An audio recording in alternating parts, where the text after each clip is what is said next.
Are you bringing a camera, a DSLR or mirrorless camera, into your production software? I may have something that will double your fun.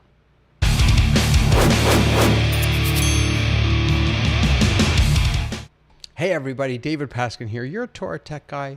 As always, bringing you some great tech for your great Torah. It is so good to see you, Robert, as always. So, here's what's on the docket for today. I got myself a new toy, and I want to share it with you because I actually think it could be pretty cool. So, let's start with, if you're only using a webcam that is a USB webcam, this isn't for you.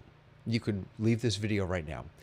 If you are using a DSLR camera or a mirrorless camera, a Sony, a Panasonic, one of those, so that you can have higher quality that's coming into your Zoom or your Teams or Ecamm or any of those tools, the question is, how do you get that camera into your computer? Now, you can just run a micro USB into your computer. That will work. Not great, though. Not great. You lose some of the quality when you just go directly from the camera to the computer. And that's because what the camera is sending out one signal and the computer is receiving another signal, and those two signals don't match up. So what you need to do is you need to convert that signal. That's where video capture cards come into play. Now, there are a few that are out there that we are all familiar with. So the CamLink, I think, is a huge, it's kind of the #1 video capture card that a lot of people use. I use one in my home studio. I actually use one here also. So basically, you take the HDMI out from your camera, plug that into the CamLink, it converts it to USB, you plug that into your computer, and now you have your mirrorless or DSLR camera essentially as a webcam, but a very high quality webcam on your computer. That's one option. And yes, there are knockoffs of the CamLink. You can get knockoffs of the CamLink for $15. I have a couple of those.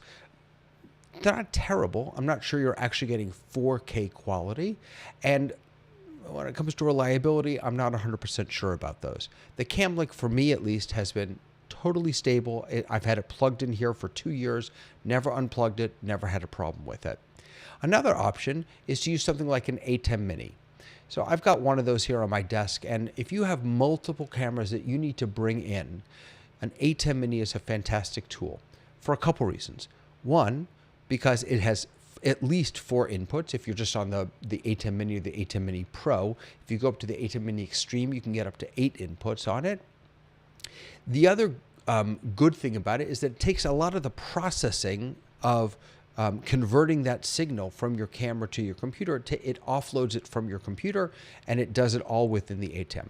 Here's the downside. The downside is that all 4 cameras, if you have 4 plugged in, all 4 of them will show up in your computer as one device, which means if you're building a scene in Ecamm or OBS, you can't use all of those cameras at the same time. You can only use the A10 or the Black Magic, that's what it will show up as one camera. And then you can switch on the A10 itself. But if you want to be able to build scenes with using multiple cameras, the A10 doesn't really fit that build, doesn't really work. What I've used here in the past is a combination. So I had my main camera coming in through the A10, and then I had another video source, which was actually another computer, coming in through the CamLink. I still have that going on right now. But I just found another option, which is cheaper than both of these and deals with a lot of the problems. And that is, I don't even know how to pronounce it, the CamLink. I'll show it to you in a second. It's that little box right over there. I've got one on my desk right now, and I'll show you the video that we get from that in just a moment. But what this has is it has 2 HDMI ins. So you can connect 2 cameras to it, and then USB 3.0 out. So not the little USB-C, just a standard USB-A, but it's 3.0. You just plug that into your computer, and then both cameras come in, and both cameras come in separately. So they're not one camera or the other. You can use both of them at the same time. And I'll show you how I've built out a couple of scenes with this device. But let me first take you over and let me just show you what this device is and what we're talking about here. So this is, again, I don't know how to pronounce it, Treaslin, Treaslin. I did link it in the description here. You can see it's $60 right now. It's $1 off. I'm not sure why it's $1 off, but it's $60. 2 input, 2 output capture card, 2 screen capture, 4K at 30 hertz HDMI game video game USB capture card, dual inputs and outputs. I'm not sure it's actually getting 4K, but it's at the very least getting 1080p. That I'm pretty sure. You can get 4K 30, or I believe it's 1080p 60 is what you can get. Down here, there is a zero latency pass-through, so if you want to be able to bring a camera in or a video source in and then throw that up on another screen, maybe a confidence monitor, you can do that also. It's plug and play, no drivers. It kind of works with everything. So I'm using it right now. So let me show you. I'm going to switch to a scene where I'm using this. So this is a scene. Oh, I have to move my camera up. Hold on. There we go. That's a little better. So I've got it's moving. I've got a camera behind me here, which it's just an old Panasonic video cam, an old one. It's kind of my behind the scenes shot. So you can see I've got that going there. So that's in one of the inputs.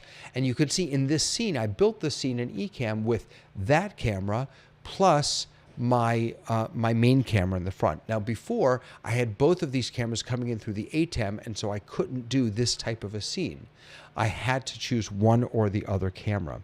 Let me go ahead and fire up the other one that I've got here, because I told you I have 2 cameras plugged into this. So the second camera that I've got plugged into this is actually not a camera at all. It's an Apple TV. And so if I go into a scene that I created with the Apple TV, and what I'm doing here is I'm just going, why is my button not working? There we go. You're looking now at a scene with me and my phone. I've got my phone right here, and I'm just AirPlaying to the Apple TV. And then because I have my Apple TV, the HDMI plugged into this little Treaslin thing, it's coming in as a video source. And so I can now switch between, I can go through all of my apps. I could pull up a YouTube video if I wanted to. I could play that through. I don't believe I'm capturing the audio right now, so I'm not sure that would work, the audio. But I mean, you can see here that I can do a really nice demo now of, of any app that I want to show, and have myself in the picture also. Again, before, the way I had this is I had the Apple TV connected to my A10 and my main camera connected to my A10, which meant that I could only have one of these 2 cameras in the shot. So the way I have it now is that my main camera is going into the A10, mostly because I have it and it's there. Maybe if I add more cameras in the future, I would plug those in. And then I've got both my behind the scenes camera over there and my phone, or through the Apple TV, plugged into this Treaslin, which is then coming in as 2 separate sources. So I could, hypothetically, let's actually do this right now. So I'm going to build a new scene, and I'm going to add 3 cameras to this scene. Now, if you're using Zoom, by the way, you don't need to build separate cameras, separate scenes. But what you could do is you could have, you would see in Zoom, presumably, I haven't tried this, you would see these 2 different cameras as options within Zoom, and you could then switch there. So I'm going to leave this guy here. We'll put this, we'll leave that as my Black Magic. That's that's my main camera. So let me move this over here. And then this one, we'll make this, it's called Major in 1. I'm not sure why, but that's my behind the scenes camera. So we'll make this also tall, just so we can fit all of these on here. That won't be a really good shot, but at least you'll be able to see how all 3 are able to work. And this last one, we'll make this the Major in 2, which is my phone, which I turned off. Sorry about that. Let me get it going again here. Apple TV. And that'll pop up right now in just a second. So I'm going to switch this to tall. There we go. So now you can see that also. So now I've got a scene here with essentially two video capture cards. One from a main camera and then one for these other two sources. If I just take out, just for the heck of it right now, I've got a scene here with two capture cards. Excuse me, I'm sorry. With one capture card, I'm just going to make this scene a little better. One capture card with two sources coming in. And I'm able to create a scene now using both of these sources with just one capture card. For $60. Not bad, right? Not bad at all. I'll take this. It's the Tracelyn. Let me go back so I can show you this again. It's the Tracelyn. Is it coming up? My Stream Deck is being very slow. I think I need a restart. The Tracelyn 2 input, 2 output capture card. Again, 2 HDMI ins, USB 3.0 out. So it's a USB-A 3.0 out. That's the big one. And you get two, and I think the scenes or the shots are pretty good, actually, right? I mean, I think this is now again, the camera is a crummy camera, but it gets the job done for $60. Let's just see right now how much the CamLink 4K is going for. CamLink 4K. $100. Oh, you can get one. Oh, look at this. 89, 70. Here's some of those knockoffs. I have one of these guys actually, and it's worked for me. This HDMI video capture for $20. That has worked. I have something like this, but it's not that one. Oh, I have. Is it the Anchor that I have? I don't know. I have one of these other ones. So yes, you can get them. Generally, with these, what you get what you pay for, I find. But yeah, the CamLink is just under $100, so not bad. Not bad on that. Again, you're limited to just one input on the CamLink. And this other guy, this Tracelyn, I don't know, I'm just, $60 and you get two nice, at least 1080p inputs. So in any case, I left the link in the description below. If you are maybe leading a service and you have multiple cameras, 2 cameras, and you're limited on your USB inputs, this may be a good solution for you to be able to connect 2 of those cameras to your computer. That's my tip for today, my friend. The Tracelyn, I still don't know how to say it. Tracelyn. Incidentally, I ordered this. I don't believe mine came from China. Sometimes I will order things on Amazon and they just sort of show up from China, and I'm not really sure where they come from. This one did not, and it has a lot of 4 or 5 star ratings. So not bad. Definitely something to check out. While you're there, if you want to, definitely go over check out TorahTechGuy.com. I have lots of cool stuff for you there, and ways for you to get in touch if I could be helpful. So good to see you. Yes, it is a very cool. It is a great price, Robert. Absolutely. All right, my friends, that's what I got for you today. It's a quick and easy one, quick and dirty for you. But the Rode Streamer X. Yeah, so here's my thing about the Rode Streamer X. So Robert mentioned the Rode Streamer X. Yeah, it's $400. And there's only one, as far as I could see, there's only one video input. There's one video input, one audio input. So if you are working with just one camera and one microphone and you need some pads to do sound effects, it's probably great. I still don't see how it's worth $400.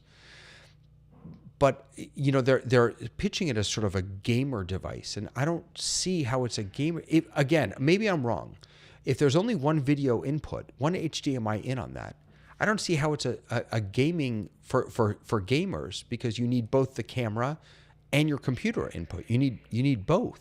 You need 2, which is where the Tracelyn, I think, may beat it out. The Traceland does not have an audio engine. It doesn't have any fancy buttons that make colors. Although I'm looking at mine back here right now, I can't really show. Actually, I could show you because I have this scene here. Hold on a second.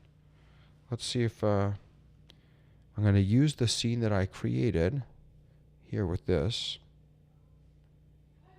And I'm going to screen share, so I think I can show this to you. I'm pretty sure I can. Yeah. So here it is back there. Wait, kind of hiding back here. There it is right there. It does have some pretty lights that shine on it. I don't think those lights actually do anything, but they're pretty and they move. So for what it's worth, there are no pretty buttons on here that you can press. But again, I think that, I don't know, the Rode Streamer X, I'm going to be honest with you, I don't really get it for $400. I think that if you need a high quality audio interface, a really solid video interface, and you also want to have some functionality with buttons, it seems to me that you need to start separating those out into different pieces of gear. But that's just me. That's just me. We'll have to see when it comes out. I did not order one. We'll have to see when it comes out. All right, folks, that's what I got for you. I hope you all have a lovely rest of the day. I'm going to go plug in more cameras. Bye.